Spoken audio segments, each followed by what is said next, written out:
পোলাও তো অনেক রকমের হয়, কিন্তু এটা একটু ভিন্ন স্বাদের পোলাও। এটা হচ্ছে চিংড়ি পোলাও। তার জন্য প্রথমে কড়াইতে নুন, হলুদ আর অল্প একটু লেবুর রস দিয়ে ম্যারিনেট করেছিলাম 10 মিনিট ধরে চিংড়ি মাছগুলোকে।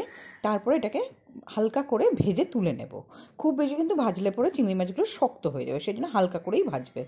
এরপরে কড়াইতে গরম মশলা আর মৌরি, সাজিরে আর সামরিচ ফোড়ন দিলাম। ফোড়ন দেওয়ার পরে বড় দুটো পেঁয়াজ এর মধ্যে অ্যাড করে দিয়ে খুব ভালো করে ভেজে নেব, যাতে তাড়াতাড়ি ক্যারামেলাইজড হয়। তার জন্য অল্প একটু নুন দেব, আর ফ্লেভারের জন্য দেব অল্প একটু ঘি। তো এরই মাঝখানে তোমাদের কাছে একটা অনুরোধ থাকলো, আমার চ্যানেলটাকে তোমরা সাবস্ক্রাইব করো, লাইক শেয়ার কমেন্ট করে জানিও কেমন লাগছে আমার রেসিপিগুলো। এরই মাঝে আমি কিন্তু আদা, রসুন আর লঙ্কাকে ছেঁচে এর মধ্যে অ্যাড করে দিয়ে খুব ভালো করে নাড়িয়ে চাড়িয়ে নিলাম, যতক্ষণ না রসুন আর আদার কাঁচা গন্ধটা চলে যাচ্ছে। আর তারই মাঝখানে আবার অ্যাড করলাম ধনের গুঁড়ো, লঙ্কার গুঁড়ো, হলুদ গুঁড়ো আর হচ্ছে জিরের গুঁড়ো। সবগুলোই কিন্তু আমি 1 চা চামচ করে অ্যাড করেছি। অ্যাড করে একটু মিশিয়ে নিয়েছি, আর এরপরে অল্প একটু জল দিয়েছি যাতে এটা খুব ভালো করে মিশে যায়। তারপরে আমি এটাকে ঢাকা দিয়ে খানিকক্ষণ হতে দিয়েছি। যখন অয়েল রিলিজ করেছে তখন আমি এর মধ্যে ধুয়ে রাখা কিশমিশগুলো অ্যাড করে দিলাম।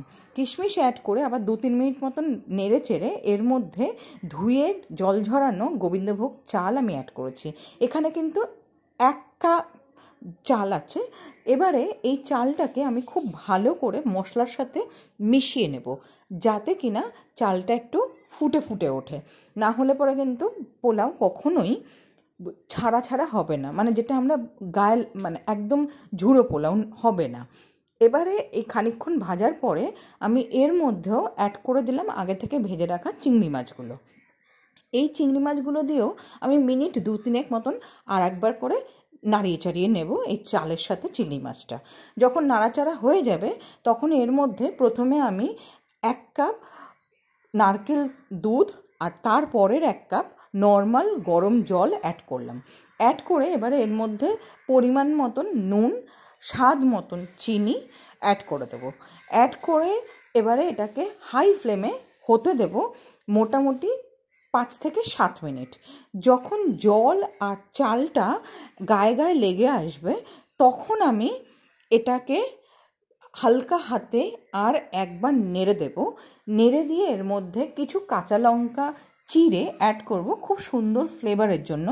আর এটাকে ঢাকা দিয়ে হতে দেব লো ফ্লেমে মোটামুটি 3 থেকে 4 মিনিটের জন্য। 3-4 মিনিট পরে আমি একটু নাড়িয়ে দেখে নেব যে এটার কতটা হওয়া বাকি আছে। আমার প্রায় হয়ে এসছে, শুধু জলটা শুকিয়ে গেলেই হয়ে যাবে। সেই জন্য আমি ওপর থেকে গরম মশলা অ্যাড করে দিলাম, করে দিয়ে আবারও খানিকক্ষণ নেড়ে চেড়ে হাই ফ্লেমে রেখে দিলাম 2 থেকে 3 মিনিট। তারপরে এটাকে সার্ভ করব গরম গরম। এটা কিন্তু ইটসেলফও খাওয়া যায়, অথবা এর সাথে আলুর দম দিয়েও খেতে পারো। এটা লাঞ্চ বা ডিনার জমে যাবে। তো প্লিজ তোমরা জানিও করে কেমন লাগলো আমার এই রেসিপিটা।